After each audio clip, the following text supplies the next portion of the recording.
What's up, guys, and welcome back to Mark Anthony's Music Picks. Today we're on episode 87, and I'm going to be talking about a minimal producer, a minimal house, I guess, or just straight up minimal if you like to use minimal as a describer.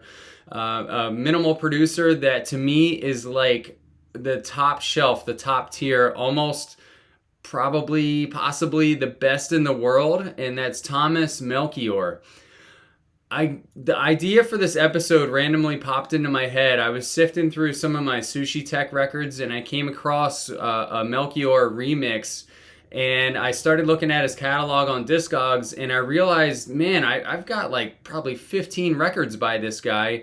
And the interesting thing about his music is that if you're perusing music on Juno or whatever online shop you like to shop at, you might find that when you come across a new Melchior remix or one that's been sitting around for a while, you might not react to it right away. A lot of the Melchior records that I bought many years after their release, 2-3 years later, where they were just still kind of hanging around and in stock on Juno. And the reason is that they're a little bit understated and just sort of easy to overlook. But once you start like really sitting down and listening to his records, you get these maybe as short as 7 minutes and as long as 12 minutes. You get these minimal aesthetics that really take time to sink in and set in. And some minimal producers don't change the sounds enough to keep you interested, and I find that if it gets a little too static, it's almost like this like torturous DJ tool that almost like makes me like slightly edgy or a little bit irate, and I end up like kind of getting frustrated and walking over and just take the needle off, and I'm like, F that record, I don't even know why I bought that. But with Melchior's records, they never get to that point with me. I never get bored with them. I never feel like I need to like get up and switch the tune because it's agitating.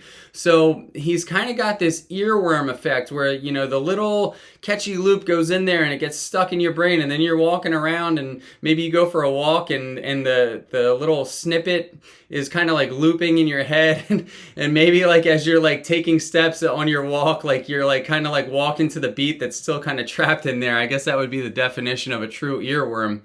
And for Melchior, I noticed a common theme across not all of his records, but all the records that I bought from him. They all have a vocal sample in there. Like Melchior loves to take a little piece of a vocal. It could be a voice, it could be like a human sound of some sort, and he kind of builds that into a loop. It's always like some catchy element, some really strong element, be it, like I said, a voice or like a little synth stab, or a couple of them that are kind of cleverly laid next to one another so that they sort of like play off of each other, and kind of maybe there's like a little call and answer or an accidental fitting together, like an accidental merger. Like I can just picture him like he starts with sound A and he starts with sound B, and maybe he's like kind of moving the timings around on the timeline and shifting them until they get into like a clever position. It's very crafty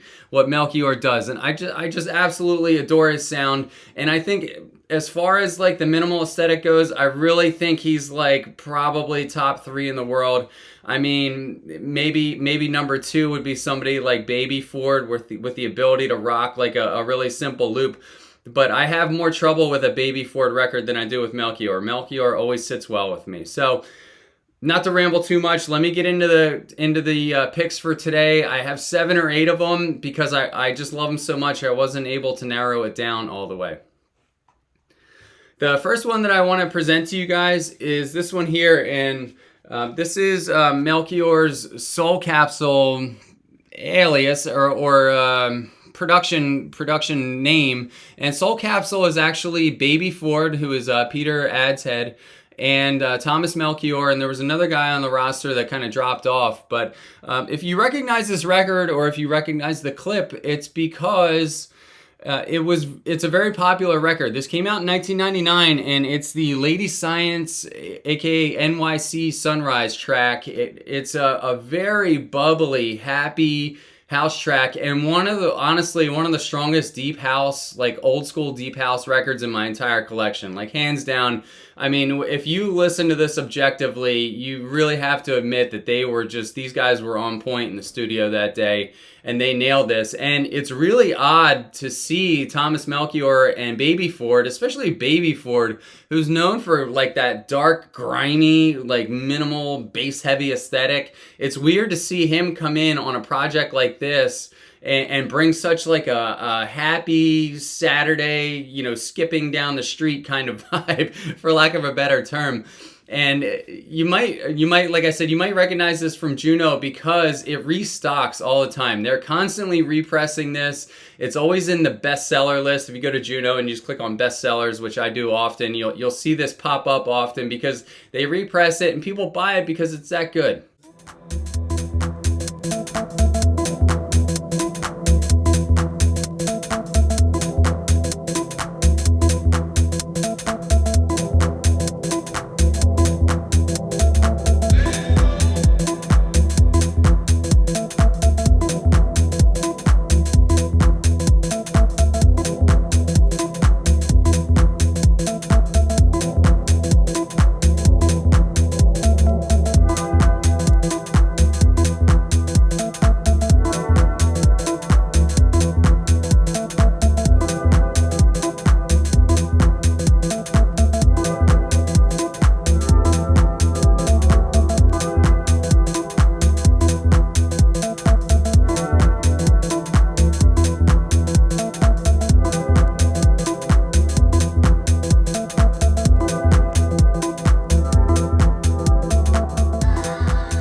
My next pick for you is from one of my favorite minimal labels back in the day, and that's Cadenza.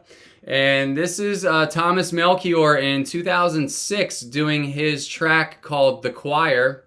I love Cadenza. I absolutely adore their cover art. A lot of times I'll admit I just buy their records because I like to look at them. It's like a visual thing for me too. The Cadenza's heyday was really from 2005 to about 2010, maybe 12 if I'm being generous. And not to say that they haven't released some other gems like later in the last decade, but they're like a little bit more sparse and you had to be more discerning. But, Luciano ran Cadenza. I guess he still runs it. And kind of Luciano and Ricardo Villalobos were the kings of the minimal house scene back then.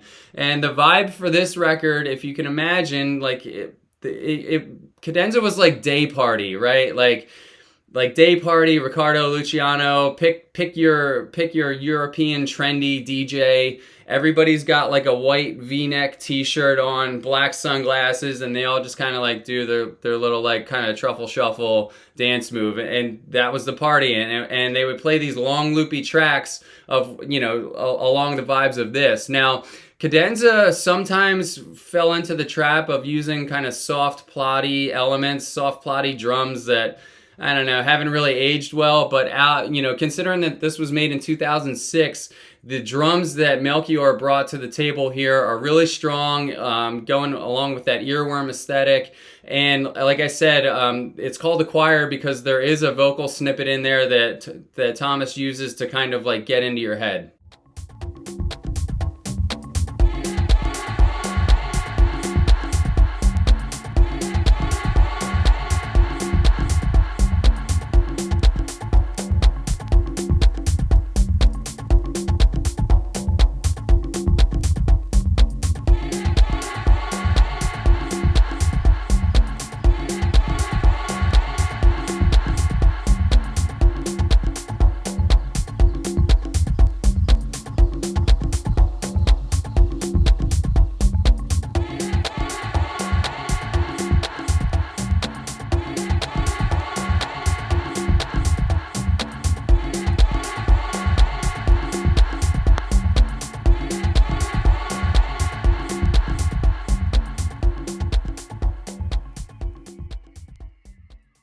My next pick for you is a really popular record that came out on Thomas's Aspect Music. Aspect Music, as far as I can tell, is his label. It's not attributed to Thomas on on Discogs, but I do think that this is him because he's involved in every release.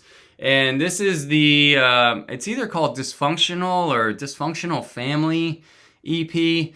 And probably out of everything that I'm going to show you today, as far as like every track being good on the record, this is probably the one that takes the cake. This came out in 2012, and I still remember the first night that I unpacked it from Juno and listened to it. I just couldn't stop playing it. I just went down the rabbit hole with it, and I was like, holy crap, every track on here is good. And the other reason that I wanted to like kind of present this to you guys is because it shows kind of like Thomas's range. Like, he's not just right down the middle with the minimal house sound. Here, there is kind of a traditional minimal tech house track on here in the song Everything Okay, which I do love. I absolutely love the vocal hook in that. But there's one, the A1 on here is called Call Me or Call Okay or something along those lines, or yeah, Call Me. And it shows off his, it's almost like this like angelic side. If you think of Brock Van Way or BV Dub, how he takes like a soft heavenly vocal and uses that loop to kind of like be the center focus of the track. That's what Thomas did here. And the vibe of the Call Me track is very like soft and maternal almost. It makes me think of like pastel blue, pastel pink, like the essence of a mother's love for the child is kind of what this track brings out in me. And like I said, you might have to drop like 20 or 30 bucks if you want to get a copy of this now, lest they repress it. But I think this is worth it. Like, if you're looking for just like one really spectacular record to add to your collection, both sides of this will get it done for you.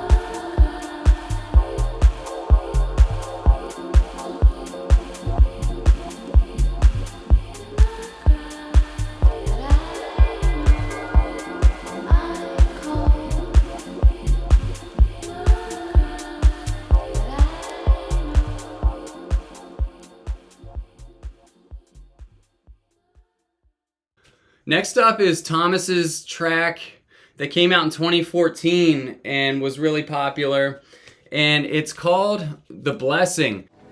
The Blessing! So I reviewed this when this first came out in 2014 because I loved it. I was really smitten with this track, and I said that it reminded me of progressive house. And to be specific, what it reminds me of is James Holden's early works in around the 2002 period.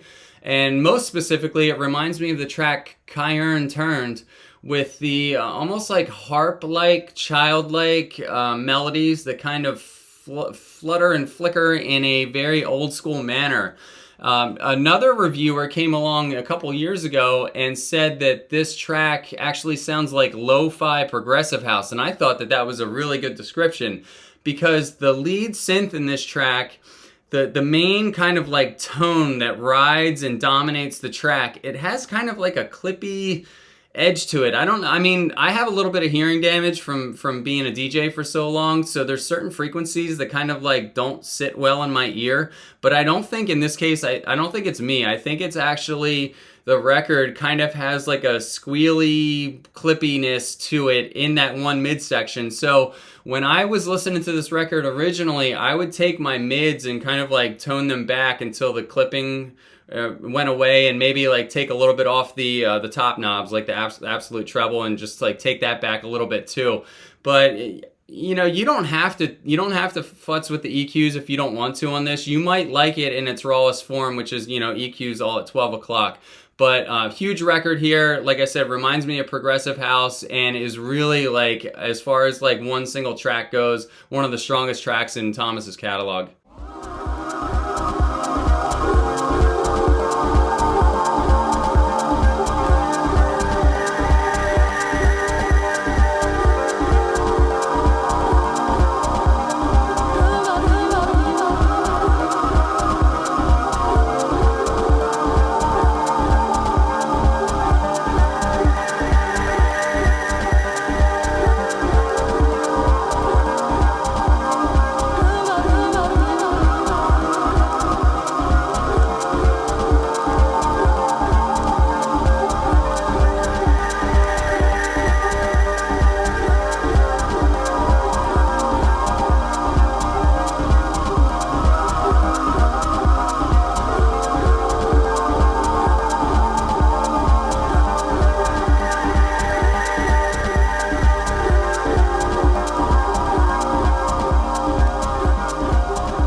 My next pick for you is one that I really love the cover art on. I love the black, white, and the neon here. I like, as soon as I saw this come out on Juno, I was like, oh, I hope I like the tracks because I love the cover art. You know what I mean? I was just looking for an excuse to buy it. And it was tough for me to pick a single track on here because all three of them are strong. There's a track called something about, not The Blessing. I can't remember the name. But it's on the, it's the one that takes up the B1. And I really like that one. But the one that takes the cake for me is the one called Fighter. And I love Fighter because there's a sample, as you would I guess expect, from I think Mortal Kombat. And if it's not Mortal Kombat, it might be just like an old school kung fu movie, and it's just like a sensei saying fight, and that is kind of combined with this stompy, clappy tech house beat. And although it seems kind of simple when you listen to it on a home system, I just love, like, I can imagine this like getting big and dominating a system, dominating a small to medium-sized room, because that kick and the clap just hit together so well. And it also has like a little whistly, kind of catchy, hooky, whistly sound that's kind of juxtaposed with the rest of it. And that little whistle is like the earworm in this record, and I just love it, man.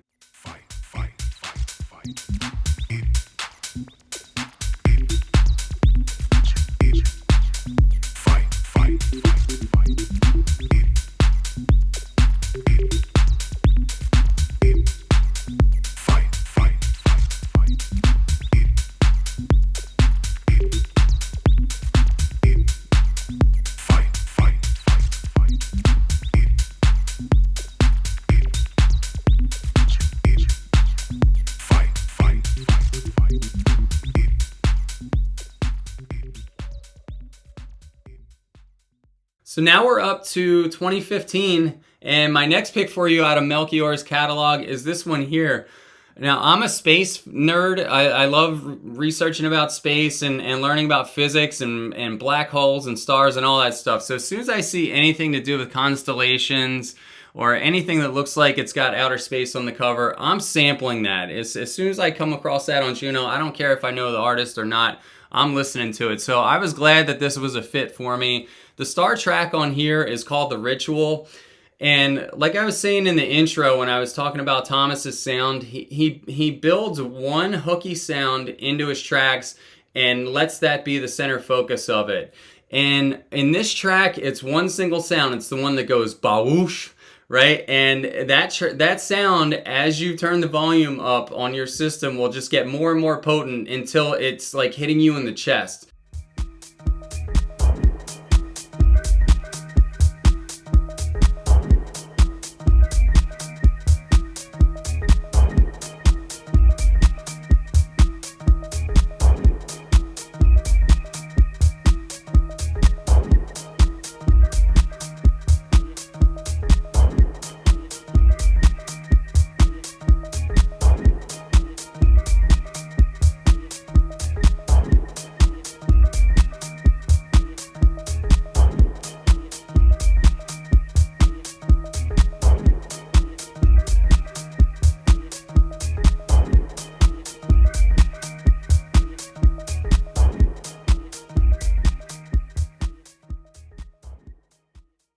Now we're up to 2017, and another strong track by Thomas. And here, this is a double collaboration. So there's two tracks on here. Voyant Ink is Thomas and Daniel Bell. And on the flip side, there's a track called The Warmth, which is Thomas and Fumiya Tanaka. Both tracks are good. It was hard to pick one, but I went with the Lost in Time by Voyant Ink because of the catchiness of the synth stab in this. I find the track to be super hooky and catchy, and I know I'm using that term a lot, but these are the types of records that you can just let sit on your turntable for 10 minutes and you just sort of like go down the rabbit hole with them, and the record ends and you're like, you just snap out of it and you're like, what the heck happened?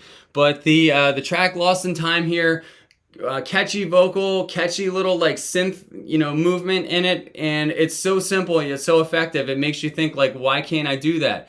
But you go, maybe you mess around with production like I do, and you go into your little DAW and you try to set something up like Thomas has, and you can't do it.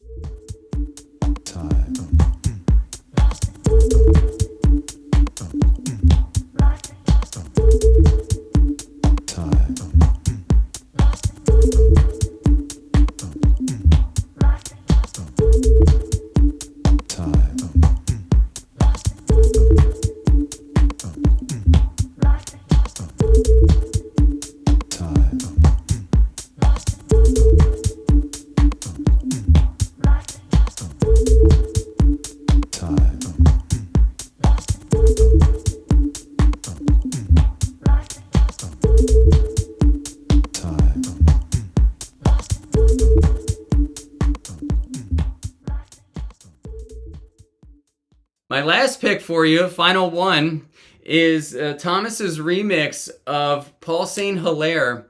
The track is called Dim Dim, and it came out on Paul St. Hilaire's album that was on Sushi Tech, I think in 2016 or 2017. And Thomas Melchior, I guess, was invited to do a remix of it here. And I wanted to highlight this track just because it shows, again, a little bit more of Thomas's range. Like here, he's basically tuning up a dub techno, dub related track. And he, again, took Paul St. Hilaire's vocal. In the beginning of the track, he basically uses like a more extended version of Paul St. Hilaire's vocal where you can tell that it's Paul. And then when it settles into the main groove of the track, it's just like a little blip of Paul's voice being looped over. And the other remarkable thing about this track is how fat and round the bass is. The bass is just so... Oh, it's like so tight, and so it's like the perfect tech house groove.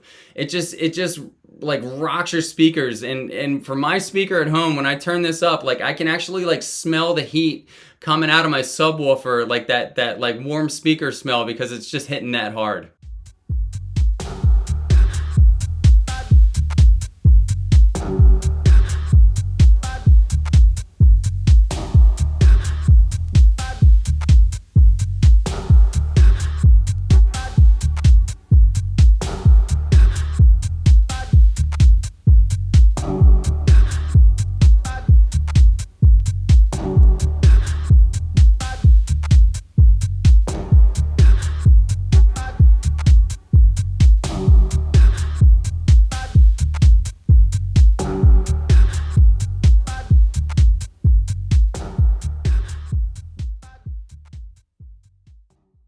All right, guys, that's all for today.